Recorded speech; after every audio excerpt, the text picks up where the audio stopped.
Mr. Evans.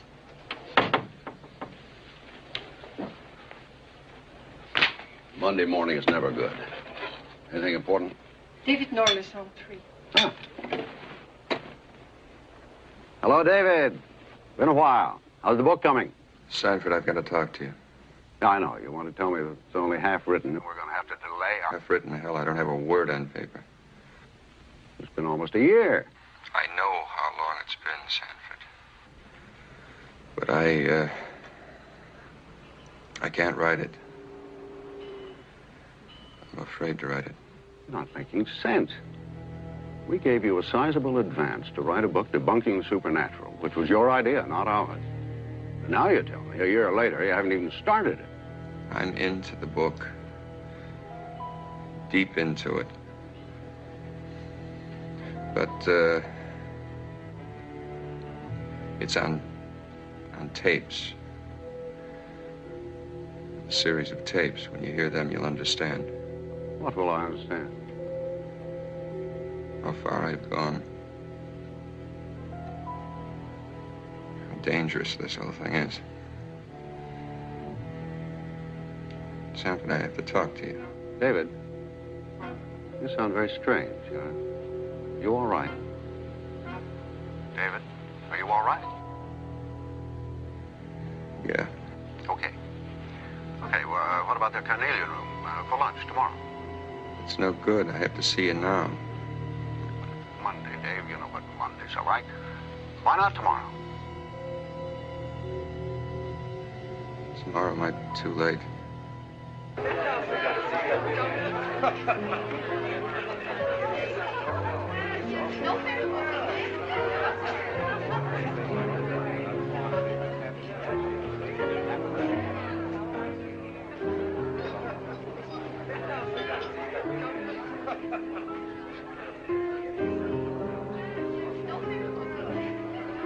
Do you wish to order now, sir? No, just bring me a phone.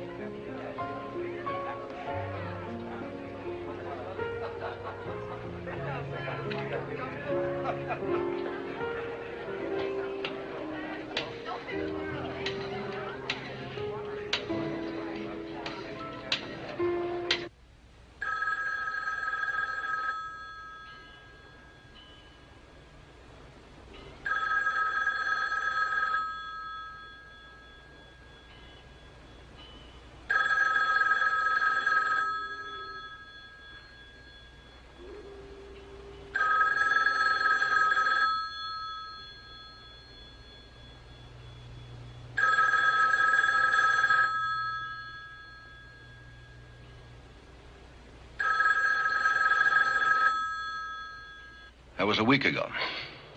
He never showed for lunch, never phoned to explain why, and I haven't been able to contact him since. You should be used to eccentric writers by now, and in my opinion, David Norliss is just a bit more eccentric than most. Ed, I'll never get over this view. There is something wrong. I wish you'd check this thing out. Find out where he is. Sanford, I'm his lawyer, not his nursemaid. Please. All right, I'll look into it. I still say you're making too much of a broken lunch date.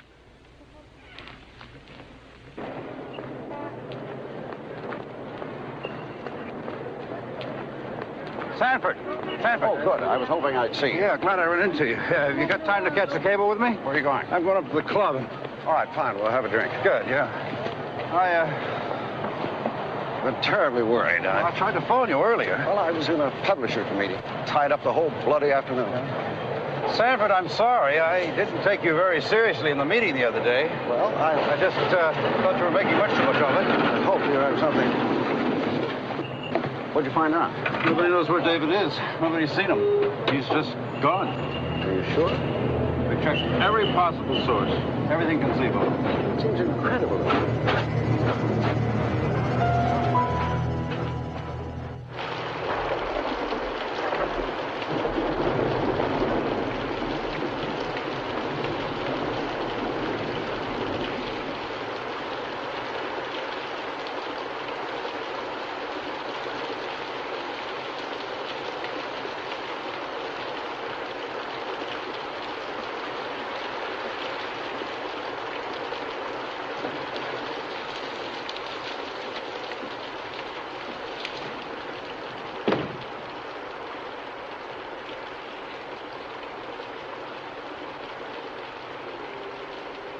David?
Notes for introduction. Today is Thursday, September 25th. And I might as well get started with this thing. Get the book rolling with what I've got so far. God knows it isn't taking the direction I assumed it would. This whole thing began when my natural writer's curiosity was aroused by an article I'd read in a weekly periodical. The article was concerned with the commercial aspects of spiritualism and the occult. My original idea was to expose the phonies who were bilking millions of dollars each year out of their gullible victims. To go after the fake mediums, phony astrologers, the self-proclaimed seers, and trick mystics. I was successful at this for some time. The floating face, which was a dummy's head on a wire, the ghost of a woman's son, who turned out to be the medium's own kid in a weird getup. The fortune teller whose life images in a crystal ball were supplied by a hidden film projector. But then I got into this business with Ellen Court. I'd better try to get this down exactly the way it happened. Ellen Stern's Court was recently widowed. Her late husband, James Raymond Court, was a successful sculptor from a well-to-do family. He worked from a studio on the grounds of his estate in Carmel. When he married, he brought Ellen there to live. The night before she came to see me, she had undergone a very bizarre and frightening experience. Shortly after midnight, she was awakened from a sound sleep by the barking of her dog, Raleigh.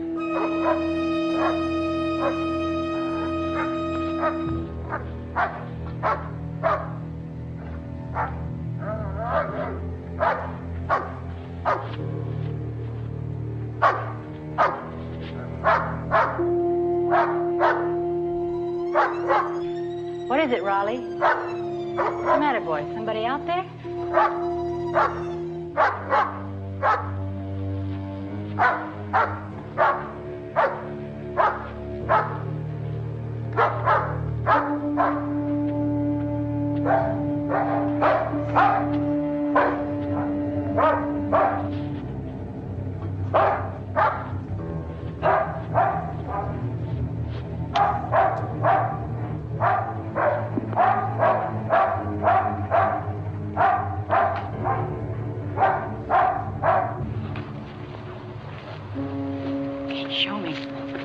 Show me what you want.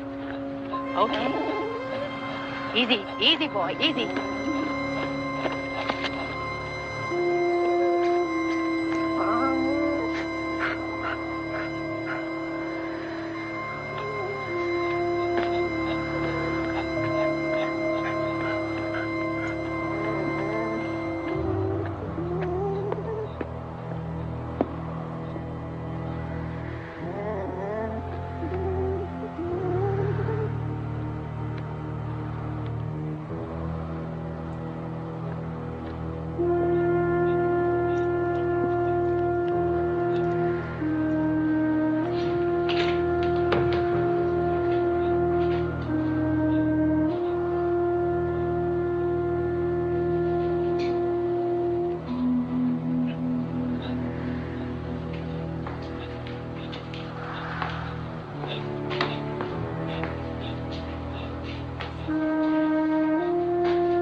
following night, Mrs. Court came to see me. Actually, her sister, Marcia Stearns, an acquaintance of mine, had set up the meeting. Marcia knew about my work in the supernatural. When Ellen called her about the incident, Marcia had Ellen contact me. And the police found only the body of my dog, Raleigh. His neck snapped, ribs broken. They analyzed the bloodstains on the floor, and they were his. All his. Are you sure you hit the man when you fired the shotgun? I'm telling you, I hit him. Well, think about it. You were upset. You saw your dog killed. You could have missed. I've handled guns before. He was right in front of me in my direct line of fire. The charges hit him, smashed him backward, and that's when I ran. But when the police arrived, there wasn't a trace of him. No, he was gone. And when I told them who it was, they wouldn't believe me. Now that's why I've come to you. Well, Mrs. Court, why wouldn't the police believe you? Because the man I shot was already dead. It was Jim. My dead husband, James Court.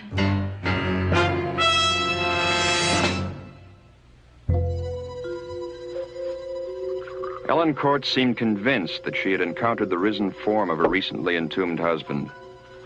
I asked her to describe the circumstances surrounding Court's death.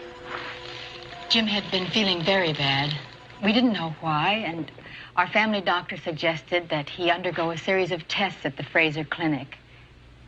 That's when we discovered he was suffering from a terminal disease of the brain called Pick's disease. I've heard of it. There's no cure, there was no treatment, and I don't know, Jim just seemed to change almost overnight. He was confined to a wheelchair, would no longer work. He even had me board up his studio. He wouldn't even talk about his work. Was he at all involved with the supernatural? Yes, he was. And it started just before his death. Well, tell me about that. I'd arranged an exhibit of Jim's sculptures at the Langdon Gallery. And he met a woman there named Madame Jekyll. She owns an antique shop here in San Francisco, and part of her business involves the occult. In what way? She deals with objects that are supposed to have occult powers. She even claims to cure the sick, and Jim believed her. No doubt asked him for a lot of money, too. No, she didn't. As far as I know, Jim never gave her a penny, not even for that ring. What ring? An Egyptian scarab. Something to do with the god Osiris. Osiris is an Egyptian god involved with the doctrine of immortality. Yes. The ring was part of an agreement he made with her. Use the word agreement. What kind of agreement did they have? I wish I could tell you. I can't. All I know is Jim accepted that ring in return for some kind of promise. He refused to discuss it. Where's the ring now? Do you know where it is? Yes. It's in his coffin. His coffin? Jim even specified that he was to be buried with that ring. That it be kept on his hand. And his body is in the crypt in the grounds of the estate. That's where his body should be. But after what I saw last night, I don't know anymore. The next afternoon, I had lunch with Marcia, who was taking a flight to New York. She was quite worried about her sister. But you know I'm not easy to panic. And when Ellen phoned me, I knew she was desperate. I suggested she talk to you. Actually, we haven't been close for over 3 years since she married that James Court. Why, did you get along with Court? No, I didn't. And when Ellen married him, it affected our relationship. We just haven't seen very much of each other. And now when she really needs me, I can't be here. How long do you have to be in New York? Well, only a few days. But I felt that we should talk before I left. It's important. If she says that she saw James alive, well, then somehow Sure. If I didn't believe she was telling me the truth, as she knows it, I wouldn't be here. I know, but it's just all so fantastic. I mean, how could such a thing be possible? I don't know. But we're certainly going to try to find out. However, before I was able to contact Ellen again, another bizarre incident occurred. That night in Carmel, a salesgirl was closing her shop for the day. Millie Parks, pretty, blonde, in her early 20s, was tired after a full day's work.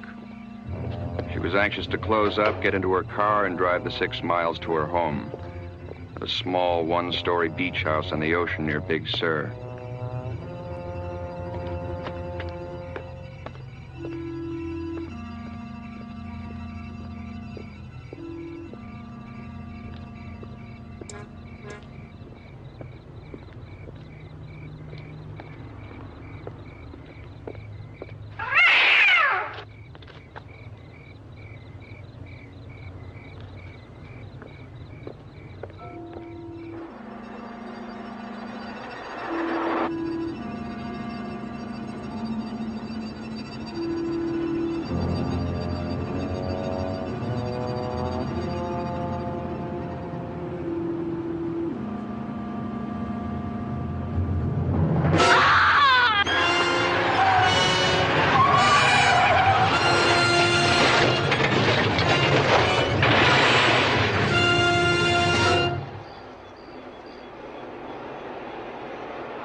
Hadn't come along in the opposite direction and give me a blast, I might never have seen it.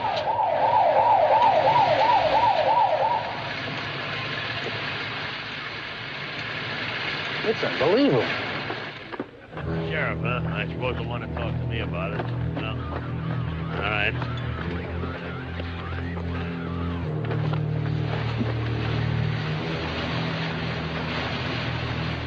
Get a blanket over that fast. Hey, come here. I want to talk to you over here. Gene, Mike, get these spectators out of here. Come here. Is that the way you found her? Yeah, but I ain't seen nobody ever look like that after no car crash, Sheriff. She was like Never mind what she was. You just keep shut on that part of it. Anybody ask you, you just found her dead in the car. Sheriff, nobody looked like that. I just got through telling you I don't want any more talk about this at all. Now, is that clear? Yeah, it's clear, but let me ask you something. How am I going to forget the color of that face? Help him get on his way, will you, Charlie? Charlie.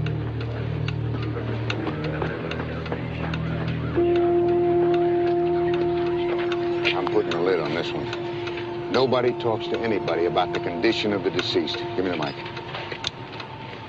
Sheriff Hartley, we have a 946. Let me talk to the coroner.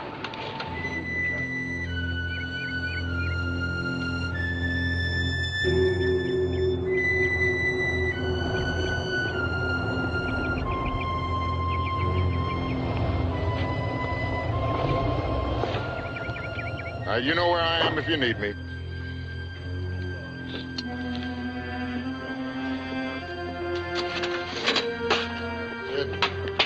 Oh, can't you ever be on time? What are you looking so sour about? What do you think? You know, every time I manage to steal an afternoon, up come the rain clouds. Don't know what you're crying about. It doesn't look so bad to me. Well, if I came from Chicago, it wouldn't look so bad to me either. Hey, what about the autopsy report? I didn't get it yet. Oh, might be ready now. Why don't I call the office and find out? What is It's going to take a couple of minutes. Why don't you go get changed? Oh. You're not playing those. Oh, you're funny. I'll meet you in the first tee.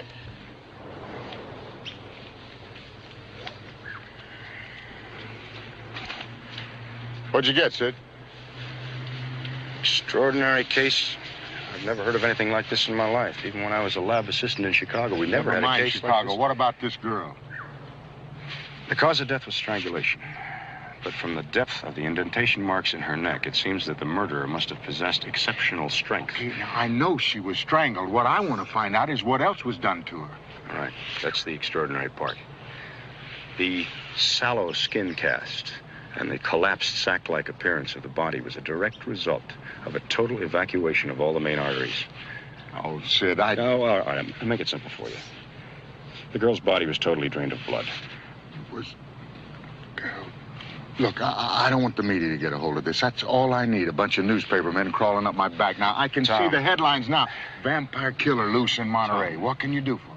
I'll do the best I can, but I can't guarantee anything. You know that I have to file a report. I cannot falsify the report. Now, you know damn well I don't want you to do anything like that. All I want kept under wraps is the condition of the corpse, not the fact that she was murdered. Look, I gotta have time to work this thing out. Okay, I understand. I'll try and keep it under wraps for you. Okay. That's one favor I owe you.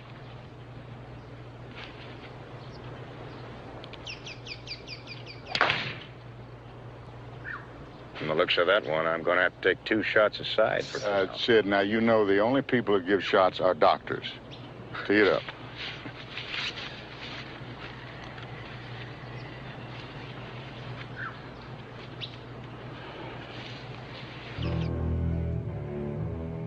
The morning I drove down from San Francisco, the weather was foul. A curtain of cold rain fell from a gunmetal gray sky.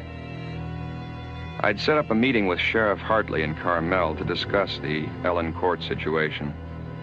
I didn't expect much cooperation from him, but it was worth a try. A way to begin.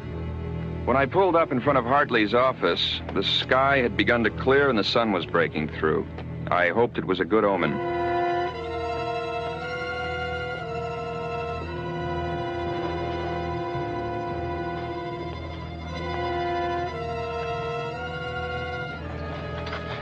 Mr. Norliss, at the risk of seeming inhospitable, I just don't understand why any of this would interest a man who spends his time, well, chasing ghosts. I'm sure you find this all very amusing, Sheriff. Mrs. Court swears her husband is alive. She asked me to help her. I agreed to. What do you want from me? Any information that ties in with the man she shot in her husband's studio. Shot at. It's plain she missed him. Nobody can take a shotgun charge and keep walking. Look, she saw an intruder, she went panic. He could have been anybody, some bum looking to spend the night indoors. It gets cold out here in these woods at night. Now, I'll bet you that right now your ghost has hopped a freight and is halfway to Chicago. As for information, I don't have any to give. What about that girl who was murdered in her car the other night? What's her name? Millie Parks? Well, what about her? Well, I stopped in town before I came here and heard a few people talking about it. Well, it's like they say. Read all about it in your daily newspaper. I have. Somebody hid in the car, strangled her, the car hit a tree. Now, that's all there is to it. Mm-hmm. Are you sure that's all there is to it? Mr. Norliss, now, are you saying there's some connection between that dead girl and Mrs. Court's ghost? I'm not saying anything. I'm just asking questions. That's what I get paid for. And I'll handle it if it's all right with you, Mr. Norliss. Sure, Sheriff. It's all right with me. Just seems that there are a lot of nervous people in town. I think they saw a lot more than they're willing to talk about. Like I said, that's police business. Okay. Thanks for the information.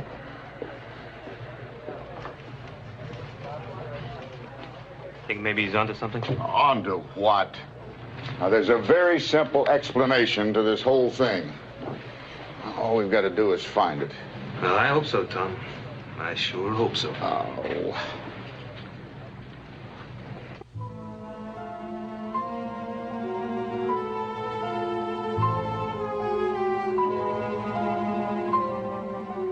As I headed for the Court estate along the 17-mile drive, Acres of lush cypress and tall pine loomed over me. The ocean below bellowed and roared, smashing into the coastline, spilling white foam along the sand.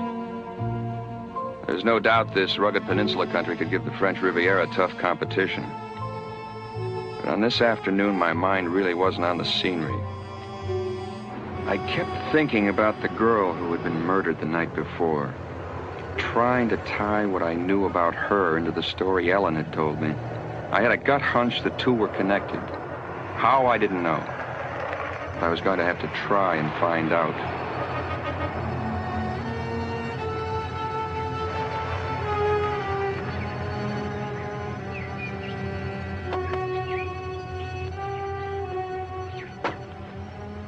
Hello, Mrs. Cord. I really do appreciate your coming.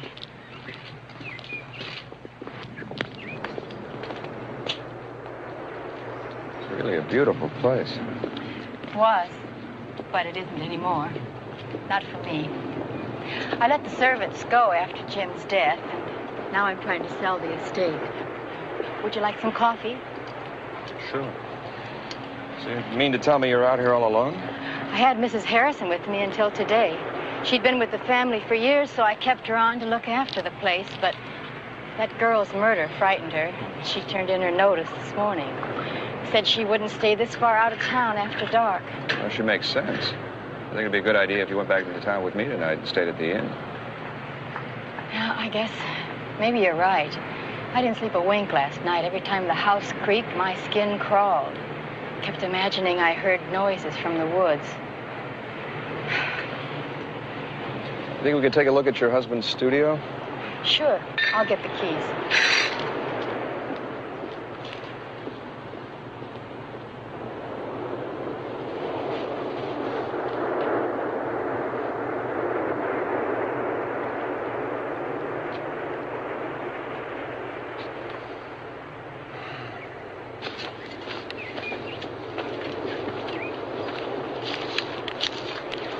Say the dog led you in this direction? Yes, I practically had to run to keep up with him. What time did he wake you up? Just after midnight. There it is, over there.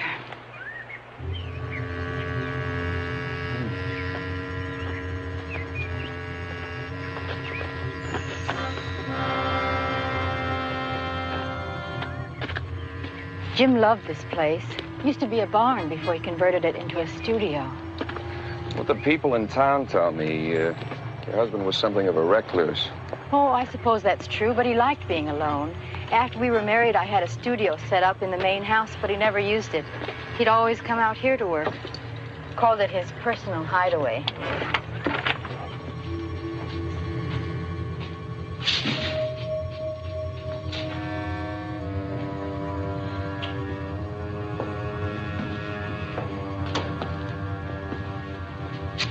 Is this from the dog? Yes, all of it. He killed Raleigh as easily as you'd smash a fly, and he was a German Shepherd, a very powerful animal. Now, you say you had to unlock the door to get in. That's right. The question is, how did he get inside? Is this the corner he came from? Yes. He was standing right here. I'll never forget his eyes. They were horrible, wild, staring at me. How long has it been since you've been out here? I haven't been here since Jim died.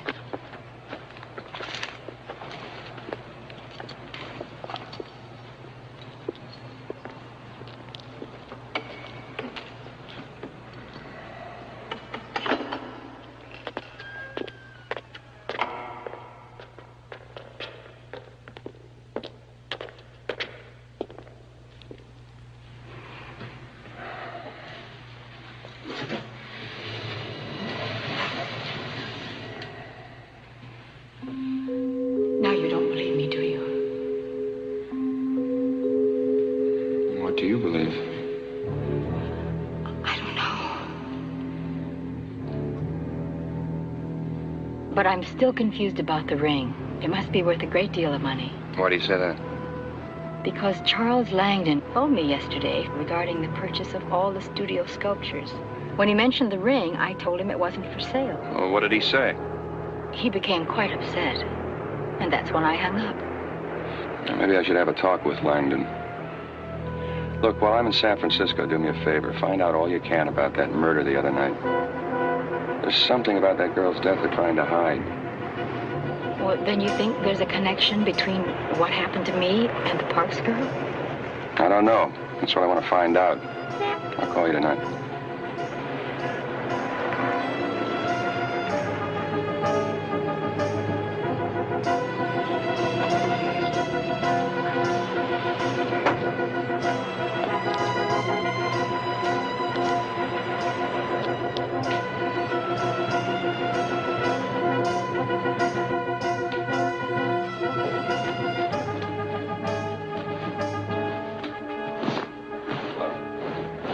Be of some assistance? Yes, you might. You tell Mr. Langdon that David Norliss is here to see him. If you'll be so kind as to follow me.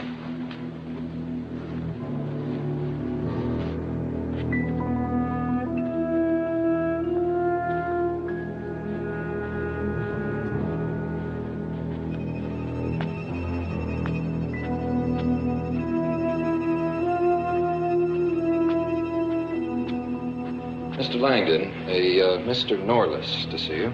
May I help you? David Norliss. Oh, I know you. I enjoyed one of your books very much. Really? Which one? I have a terrible memory for titles. It dealt with undersea life, and I believe it was off the coast of Yugoslavia. The Man Below. Yes. I'm glad you liked it. I did. You're the only one who read it. Come. May I show you something here? No, thank you. I would like to ask you some questions. Regarding your association with James Raymond Court. Oh? You see, I'm looking into his death. Looking into? In what capacity?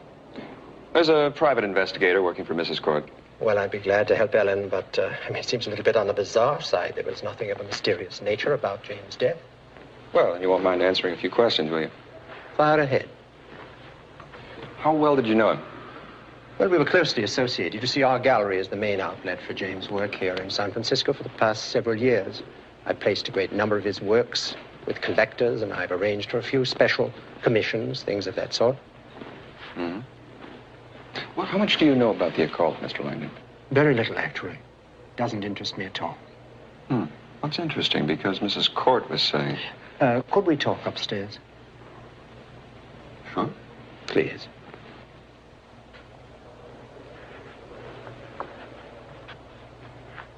You see, I somehow got the impression that you were responsible for Mr. Court's fascination with the supernatural. No, it was simply a manifestation of his disease.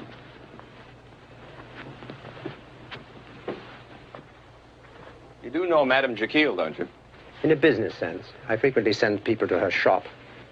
She has excellent taste. Picks up some really splendid items from time to time. See, I was told that he met her here in your gallery. Yes. We had James' last exhibition. I introduced him, as a matter of fact, and frankly, I wish I hadn't. His obsession with the supernatural began with Madame Jekyll. What about that ring he got from her? You know anything about that? Apparently it's from Egypt. It's very ancient. Known to collectors of antique jewelry as the Osiris scarab. Valuable. Well, its true value is difficult to determine. The beetle, as you know, is a symbol of immortality. There are rumors that the Osiris scarab is a life ring, capable of granting restorative powers to its wearer. You believe that? Hardly. Myth and nonsense. Why do you want the ring so badly? Apparently Ellen told you of my interest. Obviously. I deal in antique art and objects, Mr. Norliss. This ring is such an object. It has a fascination for those of us who are connoisseurs. So certainly I should like to own the Osiris scarab. Well, Mrs. Court told me that you demanded to know why the ring wasn't for sale. Well, naturally I was disappointed, and I vented my disappointment over the telephone. It was purely an emotion of the moment. So she didn't tell you why she wouldn't sell the ring, or where it is? No, she did not. You know where it is? You see, Mr. Court's will declared that the ring should be buried with him. It's now on his finger in the family crypt. How curious. How very curious.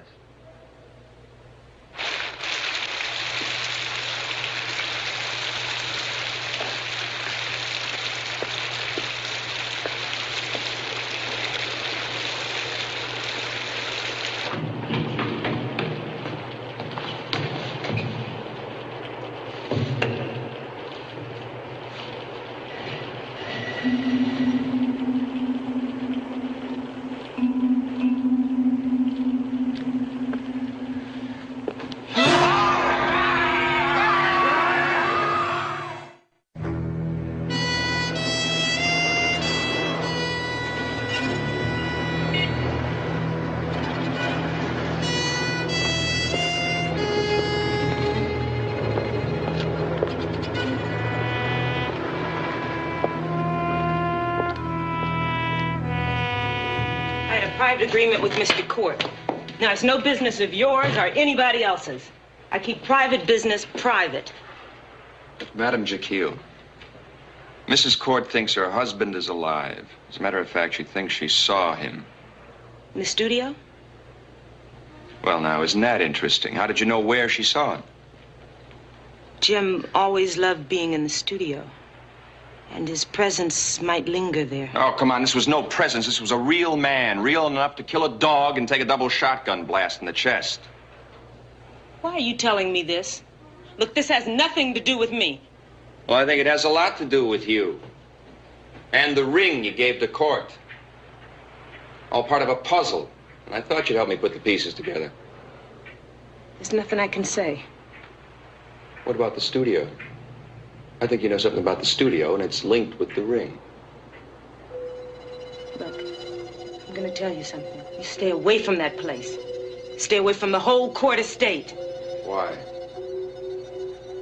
It's the house of Sargoth.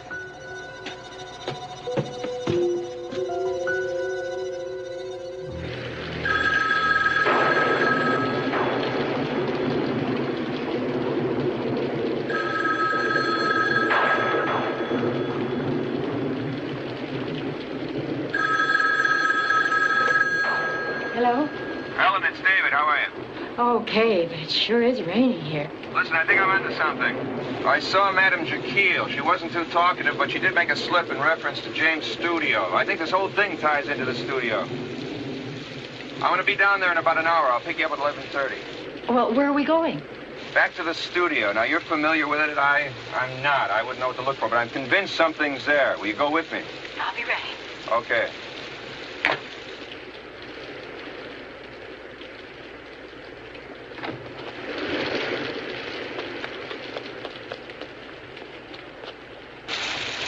Midnight. I was worried. I thought something might have happened to you. The storm slowed me down. I ran into a lot of heavy traffic. What do you expect to find at the studio? I don't know. I'm not sure. Did you find anything out about the Parks girl? No, only that there seemed to be something strange about the body. Like what? Like she had no blood.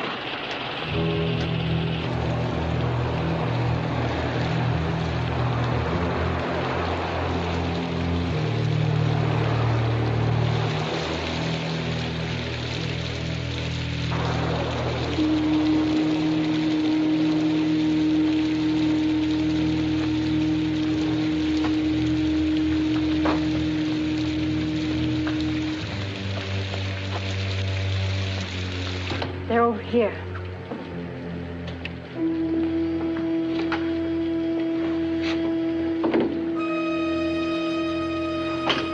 I hate to put you through this. I'd rather have done it alone. No, I'm glad I can help. Anyway, I was going stir crazy waiting back at the inn.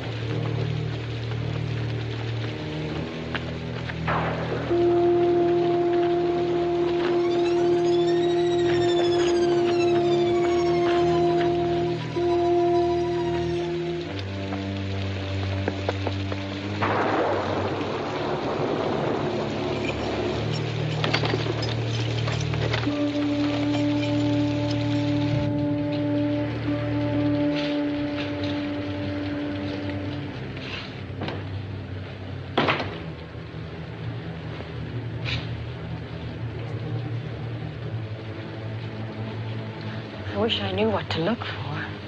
Anything odd or abnormal.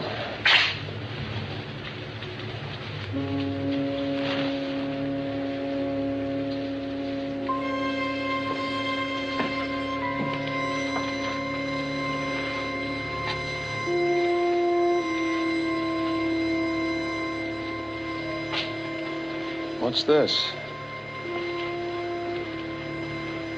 I don't know. I've never seen it before. I wasn't here the other day. I know.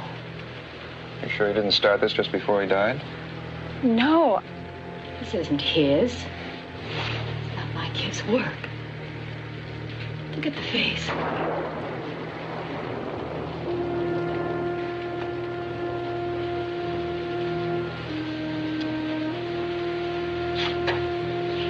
And this clay. What about it? It's still damp. Someone's still working on this thing. But that's impossible. How could that be?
Norliss, you know it's 2 o'clock in the morning. You've been drinking. Look, I'm not going to argue with you. I saw Court. He was as close to me as you are.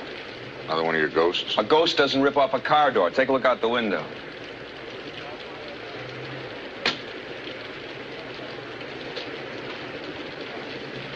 He did that? He did that. Mrs. Court, are you all right?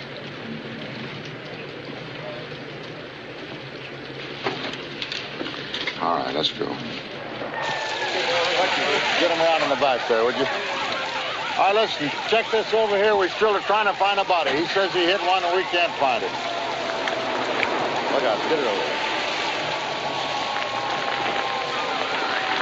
It seems to me that you must have just grazed him with a fender. I'm telling you, I hit him head on. Hey, Frank, Tim, search the main house. Rest of you, check the studio and all the grounds. You come with me. Where? I'm going to see if Mr. Cord is at home to friends. Come on with us. Let's go.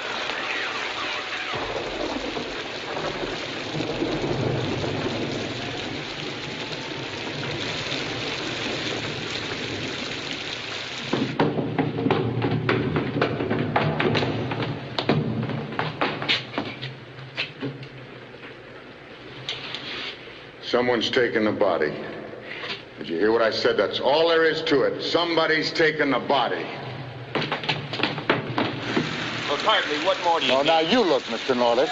I just don't buy your zombie story. As far as I'm concerned, we got a prowler that looks like Mr. Court, who assaulted you people when you caught him doing his job. This is Court's now, fault. for his own reasons, he removed Mr. Court's body. Now, I'm still in the dark as to why. Maybe it's to follow up the disguise. How do you explain the abnormal strength? You think I pulled the door off the car? I don't try to explain anything. If I did, I would say that you snagged the open car door on the garage in your hurry to get out. Now, look, when people panic, they do funny things. Well, what are you going to do about all this?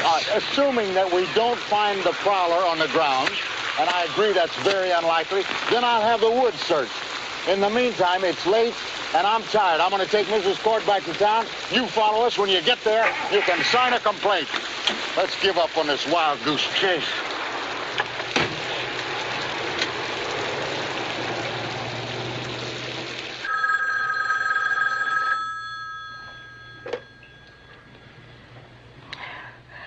Who is this? It's David. You all right? Oh, I suppose so. They gave me a sedative. What time is it? It's afternoon. 2 o'clock. Where are you? I'm at home. I'm trying to reach Charles Langdon. Has he called you? No. No one's called. And that sheriff still won't believe me. Thinks we're both crazy. Did you show him the sculpture we found? No. I don't want anyone touching that thing until I can determine what it is, what it means. I'm having the clay analyzed right now. Sheriff Hartley wants me to make a full statement at his office this afternoon. What should I tell him? Tell him the truth. Just leave out the sculpture. David, I'm still very frightened. He's out there, alive, and you and I know he's out there. Why won't the sheriff believe us? I mean, what's it going to take to make him believe us?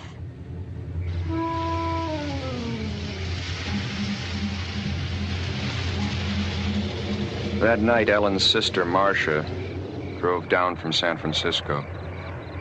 She had returned from her trip to New York earlier than expected. And unfortunately, when she tried to reach me, I was out. It was after midnight when she pulled into the deserted Court estate. And when she found no one there, she was already too tired to make the half-hour drive to Carmel. And since another storm was building, Marcia decided to seek closer lodgings. By the time she had arrived at the Orange Grove Motel, a small off-the-road scattering of faded cabins, the storm had broken, and the rain had begun to fall.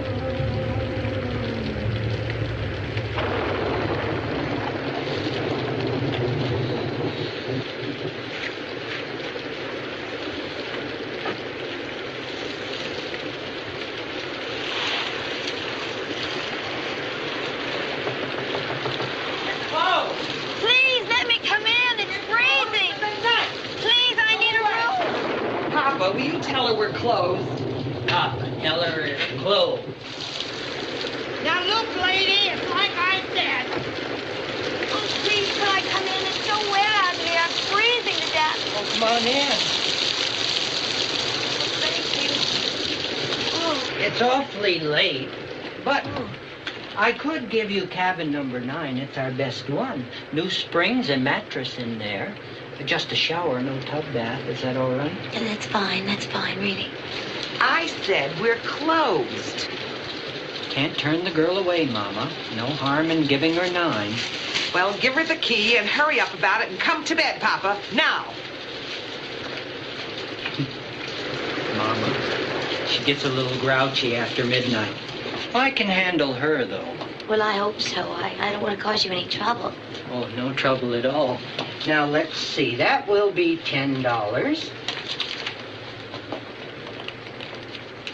Thank you. Oh, thank you.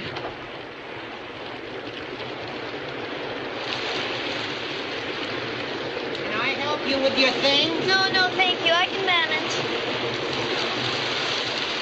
Pleasant dreams.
What's going on in here?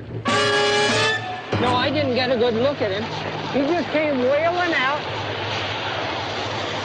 and he knocked me sideways, and he carried her off into the woods then. I knew when she said Simmons, she was no good. All right, now tell me what you did see. Was he tall? Was he short? Was he thin? Was he fat? What do you remember?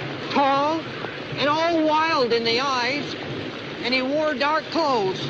All right, now listen to me, Mr. Dobkins, Mrs. Dobkins, and listen very good. I'm going to take you downtown so that you can see some mugshots. Now, in the meantime, if word of what happened here gets around, this whole town's going to go into a panic. I don't want the newspapers to find out about it until I have a chance to find the girl. That means that you don't see anybody, you don't talk to anybody about what happened here. Do you understand that? Oh, I won't say a word. You understand that? Oh, I do. I certainly do. Sheriff, there's just one thing I'd like to know. Yeah? What do I do if he comes back? Helen, I just wanted to call and tell you I'll be late getting back there tonight. Is your sister there? Marcia? No, I thought she was still in New York. No, she tried to call me, got my service, and left a message. Said she was driving down late last night. I haven't seen her. Well, maybe she changed her mind. Thank you. If she calls again, I'll tell her where you are. Now, look, I'm at the architectural firm who originally designed your place. I found out how Court got into the studio without unlocking the door. He came up from below. These blueprints I've been looking at show some very curious construction that went on back in the 20s. Seems the people who originally owned the place built a series of underground tunnels. Why would anybody want to build tunnels? Well, during Prohibition, they probably stored guns and liquor. The plans also show several entrances, one of which is in the crypt. Now, I found a connection between Court and the bloodless condition of the Parks girl. I think the sculpture is being done by Court. I think he needed the girl, needed to kill her. But why? For the clay in the sculpture. I just got the chemical analysis back. The clay is 40% human blood. Now, look, Ellen, stay put. I have a few more things to check on, and I'll be down as soon as I can. Okay?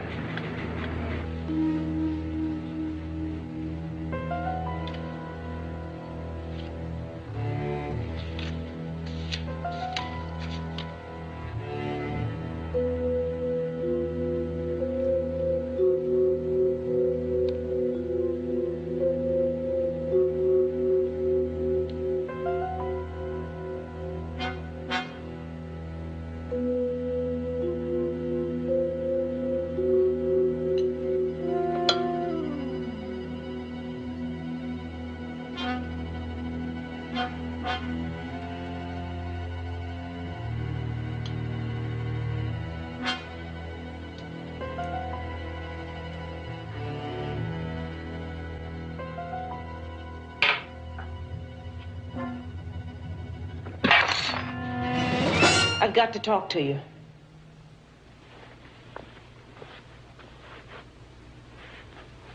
Now, do you mind telling me why you have to see David Norliss? I've got to break free. I've got to strike back at them. The powers of darkness. They've controlled me. Twisted me. And I've done their bidding. And listen. When I met your husband, the thing he most wanted in this world was that his crippled body be healed. And so, I told him about the Osiris scarab. I tried to convince him about its power over death, of a life beyond death, but that only by the use of his talent could it be purchased. And so we made a pact. After death, the ring would allow him the power to rise from his coffin to work on a figure of Sargoth. Once the sculpture's finished, it'll have a physical form in which to enter our world. And in return for bestowing life to Sargoth, Jim Court will be granted immortality. But we can stop him. That's why I came here. His powers take effect after sundown. If we can reach him by sunset, we can remove the ring from his finger.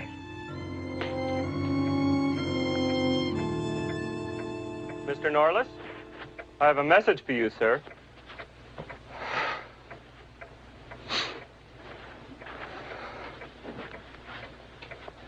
Thank you.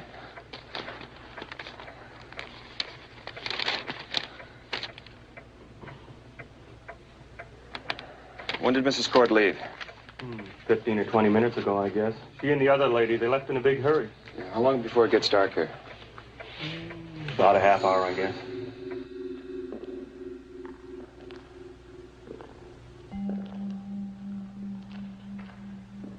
The entrance has got to be here someplace.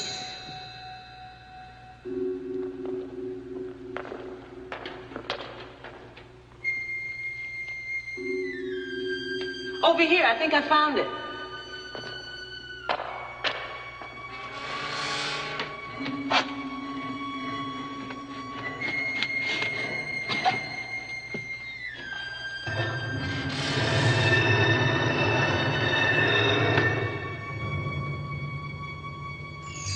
I'll go first.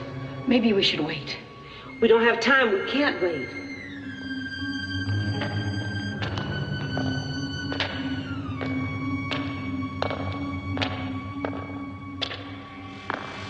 This way. How do we know which one to take? We don't.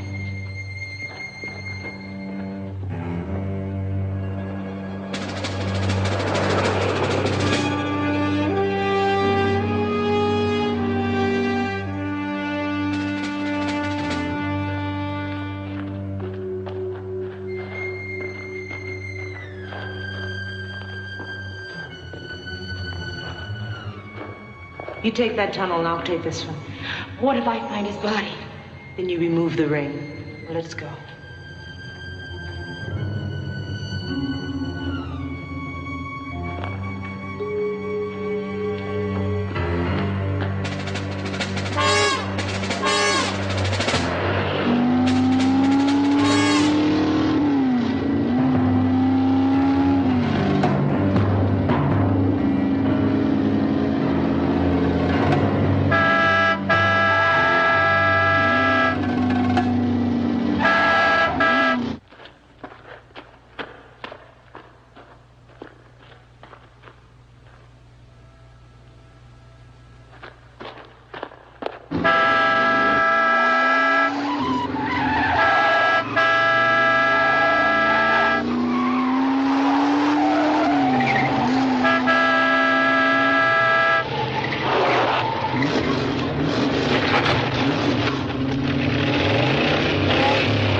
I don't know why he let me go. I don't understand.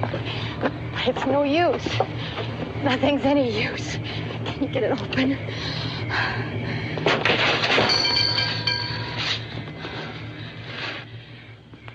It's been moved. It's almost finished. Everything but the eyes. We can't let him come to life. Gotta let him finish. Let me. It's the only thing that can stop it. What are you doing? Making a blood circle. According to medieval alchemy, you can enter a blood circle, but if it's on fire, you can't get out. What's that? Hurry.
tried to explain it all to Sheriff Hartley, but he couldn't accept it. The next morning, they found the bones of a man in the ashes, the remains of James Raymond Court, and of the demon Sargoth, they found nothing, absolutely nothing.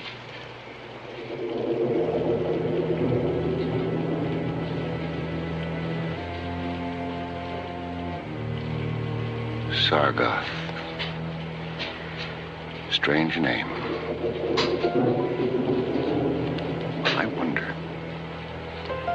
I wonder if he was truly destroyed. Or could he be the key to David's disappearance?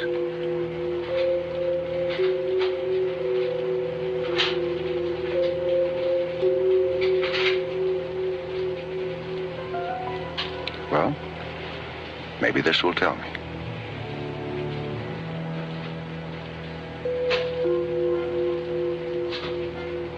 Chapter 2, December 4th. It was a rainy afternoon when I received the letter.